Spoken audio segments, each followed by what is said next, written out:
स्वागत करते हैं आप सभी दोस्तों का आपका अपना YouTube चैनल SCP व अभिषेक सुमन।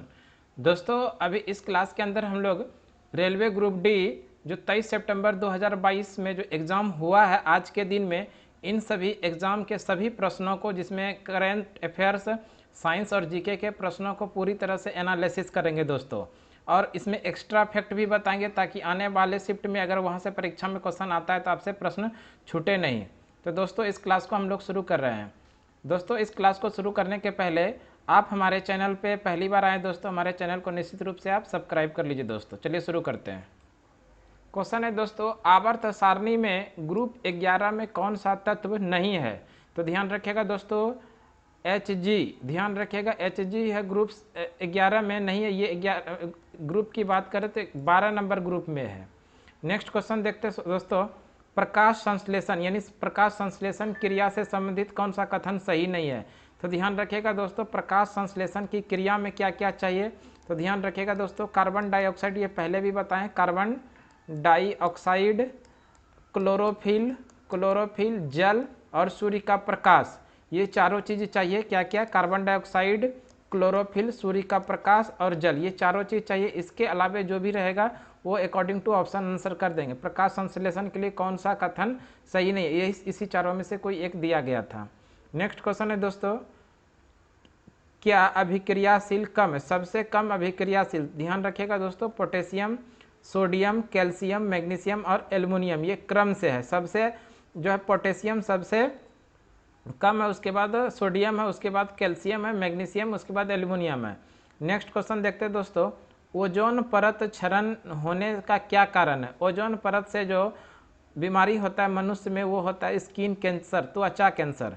तो ध्यान रखिएगा, ओजोन परत के संरक्षण के लिए समताप मंडल में इसका प्रयोग किया गया है दोस्तों। नेक्स्ट क्वेश्चन है, सर्वप्रथम तत्वों का वर्गीकरण किस आधार पर किया गया था? तो ध्यान रखिएगा दोस्तों, सर्वप्रथम तत्वों का वर्गीकरण गुण आधार पर किया गया था। नेक्स्ट क्वेश्चन है दोस्तों, भारतीय संविधान में कितने देशों से प्रावधान लिए गए हैं? यानी भारतीय संविधान में कितने देशों के प्रावधान लिए गए? अलग अलग देशों से, ध्यान रखिएगा 10 देशों से। इसमें Japan, Australia, Canada, France, Germany, दक्षिण अफ्रीका, आयरलैंड, सोवियत संघ, यूएसए और यूके से। दोस्तों ध्यान रखिएगा, भारतीय संविधान में कितने देशों से प्रावधान लिया गया है? तो 10 देशों से लिया गया है। नेक्स्ट क्वेश्चन है, अनुच्छेद 21A का संबंध किससे है? तो ध्यान रखिएगा दोस्तों, अनुच्छेद 21A जो है, ध्यान रखिएगा, 6 से 14 वर्ष तक के बच्चों को अनिवार्य व निःशुल्क शिक्षा दिलाना ये कार्य है।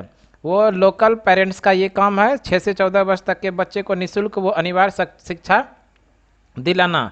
इसको जो जोड़ा गया है दोस्तों, ध्यान रखिएगा, 86वां संविधान संशोधन 2002 को, और अनुच्छेद नंबर 21A में जोड़ा गया है। और ये मौलिक 11वां मौलिक कर्तव्य, ध्यान रखिएगा, ये जो है 11वां मौलिक कर्तव्य है। 11वां मौलिक कर्तव्य। मौलिक कर्तव्य की बात करें दोस्तों, मूल संविधान में एक भी मौलिक कर्तव्य नहीं था। मौलिक कर्तव्य जो है दोस्तों, 42वां संविधान संशोधन 1976 के द्वारा 10 मौलिक कर्तव्य को जोड़ा गया था सरदार स्वर्ण सिंह समिति के सिफारिश पे। और वर्तमान समय में 11वां मौलिक कर्तव्य यही 6 से 14 वर्ष तक के बच्चे को अनिवार्य व निःशुल्क शिक्षा दिलाना किस अनुच्छेद के अंदर जोड़ा गया? 21A में। वहीं पर दोस्तों बात करें मौलिक कर्तव्य, तो मौलिक कर्तव्य का भाग जो है दोस्तों 4A है। किस भाग के अंदर जोड़ा गया? 4A के अंदर। नेक्स्ट क्वेश्चन देखते हैं। नेक्स्ट क्वेश्चन है, अंडमान निकोबार द्वीप समूह की आधिकारिक भाषा कौन सी है? तो ध्यान रखिएगा, अंडमान निकोबार द्वीप समूह की आधिकारिक भाषा अंग्रेजी और हिंदी है। अंडमान निकोबार द्वीप समूह की आधिकारिक भाषा क्या है? हिंदी व अंग्रेजी। वैसे बात करें दोस्तों, अंडमान निकोबार द्वीप समूह में भारत के अंदर एकमात्र सक्रिय ज्वालामुखी बैरन द्वीप कहाँ पर है? अंडमान निकोबार द्वीप समूह में। और भारत का सबसे छोटा नेशनल पार्क, ये भी ध्यान रखिएगा, साउथ बटन नेशनल पार्क कहाँ पर है? अंडमान निकोबार द्वीप समूह में। नेक्स्ट क्वेश्चन है, 2021 में किस हॉकी खिलाड़ी को ध्यानचंद खेल रत्न पुरस्कार दिया गया? तो ध्यान रखिएगा दोस्तों, हॉकी टीम के गोलकीपर, भारतीय हॉकी टीम के गोलकीपर PR श्रीजेश को 2021 में हॉकी खिलाड़ी जो है इनको ध्यानचंद खेल रत्न पुरस्कार दिया गया। ध्यानचंद खेल रत्न पुरस्कार की बात करें दोस्तों, भारत में खेल के क्षेत्र में दिया जाने वाला सबसे बड़ा पुरस्कार है दोस्तों। और इसमें जो राशि दिया जाता है दोस्तों, 25 लाख रुपया की राशि, पुरस्कार राशि दी जाती है। और इसकी जो शुरुआत हुई है दोस्तों 1992 में, इसमें 91-92 में शुरू हुआ है। और उस समय राजीव गांधी खेल रत्न पुरस्कार के नाम से शुरू किया गया था। और अभी वर्तमान में इसी का नाम कर दिया गया है मेजर ध्यानचंद खेल रत्न पुरस्कार। भारत में खेल के क्षेत्र में दिया जाने वाला सबसे बड़ा पुरस्कार है दोस्तों। नेक्स्ट क्वेश्चन है, 2022 में कुल कितने बच्चों को प्रधानमंत्री राष्ट्रीय बाल पुरस्कार से सम्मानित किया गया है? तो ध्यान रखिएगा दोस्तों, ये 29 बच्चा को 2022 में प्रधानमंत्री राष्ट्रीय बाल पुरस्कार से सम्मानित किया गया है। आगे क्वेश्चन देखते हैं, अगला क्वेश्चन दोस्तों। नेक्स्ट है, 2021 में जारी वैश्विक भुखमरी सूचकांक में भारत का कौन सा स्थान है? तो ध्यान रखिएगा दोस्तों, 101वां स्थान है। भारत का कौन सा स्थान है? 101वां। नेक्स्ट क्वेश्चन है, भारत में किस प्रकार की लोकतंत्र प्रणाली है? तो ध्यान रखिएगा दोस्तों, भारत में बहुदलीय लोकतंत्र प्रणाली है, यानी कि भारत में कई दल मिला के भी सरकार बनाया जाता है, जिसे ही बहुदलीय बोलते हैं। भारत में किस प्रकार की लोकतंत्र की व्यवस्था है? बहुदलीय। नेक्स्ट क्वेश्चन है दोस्तों, परिनालिका किस प्रकार का चुंबक है? परिनालिका ये इलेक्ट्रोमैग्नेट है। ध्यान रखिएगा दोस्तों, परिनालिका किस प्रकार की चुंबक है? इलेक्ट्रोमैग्नेट। नेक्स्ट क्वेश्चन है, ईस्टर पर्व किस धर्म से संबंधित है? ईस्टर पर्व ध्यान रखिएगा दोस्तों, ईसाई धर्म से संबंधित है। नेक्स्ट क्वेश्चन है, मंडल खेल 2022, मंडल नहीं है दोस्तों, ये अधूरा रह गया, राष्ट्रमंडल है। ध्यान रखिएगा, राष्ट्रमंडल खेल 2022 में भारतीय महिला क्रिकेट टीम के कप्तान कौन थी? तो ध्यान रखिएगा, हरमनप्रीत कौर। राष्ट्रमंडल खेल 2022 में भारतीय महिला क्रिकेट टीम के कप्तान कौन थी? हरमनप्रीत कौर। नेक्स्ट क्वेश्चन है, मानव शरीर में कौन सा अम्ल स्रावित होते हैं? तो ध्यान रखिएगा दोस्तों, हाइड्रोक्लोरिक अम्ल, जिसको HCl के नाम से जानते हैं। मानव शरीर में कौन सा अम्ल स्रावित होते हैं? हाइड्रोक्लोरिक अम्ल। नेक्स्ट क्वेश्चन देखते हैं हम लोग। नेक्स्ट क्वेश्चन है दोस्तों, संयुक्त राष्ट्र संघ की स्थापना, ये पूछा गया था।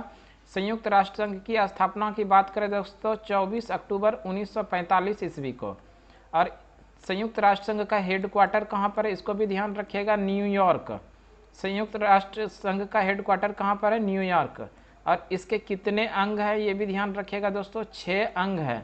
इस 6 अंग में से 5 अंग का हेडक्वार्टर न्यूयॉर्क के अंदर है दोस्तों। और एक अंग जो है अंतर्राष्ट्रीय न्यायालय, अंतर्राष्ट्रीय न्यायालय, इसका हेडक्वार्टर दोस्तों, अंतर्राष्ट्रीय न्यायालय का हेडक्वार्टर दी हेग के अंदर है। ध्यान रखिएगा, अंतर्राष्ट्रीय न्यायालय के कहाँ पर हेडक्वार्टर है? दी हेग। इसमें कितने देश सदस्य है इसको भी ध्यान रखिएगा, 193 देश सदस्य है वर्तमान में। और सबसे नवीनतम देश दोस्तों दक्षिणी सूडान है। सबसे नवीनतम देश कौन सा है? दक्षिणी सूडान। अगर बात करें दोस्तों संयुक्त राष्ट्र संघ के महासचिव कौन है, तो इसको भी ध्यान रखिएगा, महासचिव एंटोनियो गुटेरस है। संयुक्त राष्ट्र संघ के महासचिव कौन है? Antonio Guterres. संयुक्त राष्ट्र संघ के पहले एशियाई महासचिव कौन थे? तो ध्यान रखिएगा, यू थांट। यू थांट पहले एशियाई महासचिव थे। अगर बात करें दोस्तों संयुक्त राष्ट्र संघ के पहले महासचिव तो ट्रिगवेली थे, इसको भी ध्यान रखिएगा, ट्रिगवेली। इनका संबंध है नॉर्वे से। यू थांट का संबंध है दोस्तों म्यांमार से। और जो वर्तमान समय में इनके महासचिव एंटोनियो गुटेरस, इनका संबंध है दोस्तों पुर्तगाल से। नेक्स्ट क्वेश्चन देखते हैं। नेक्स्ट क्वेश्चन पूछा गया था दोस्तों राष्ट्रीय हिंदी दिवस। तो ध्यान रखिएगा दोस्तों, राष्ट्रीय हिंदी दिवस 14 सितंबर को मनाया जाता है। राष्ट्रीय हिंदी दिवस कब मनाया जाता है? 14 सितंबर को। 14 सितंबर 1949 को हिंदी को आधिकारिक भाषा के रूप में अपनाया, इसीलिए 14 सितंबर को हिंदी दिवस मनाया जाता है।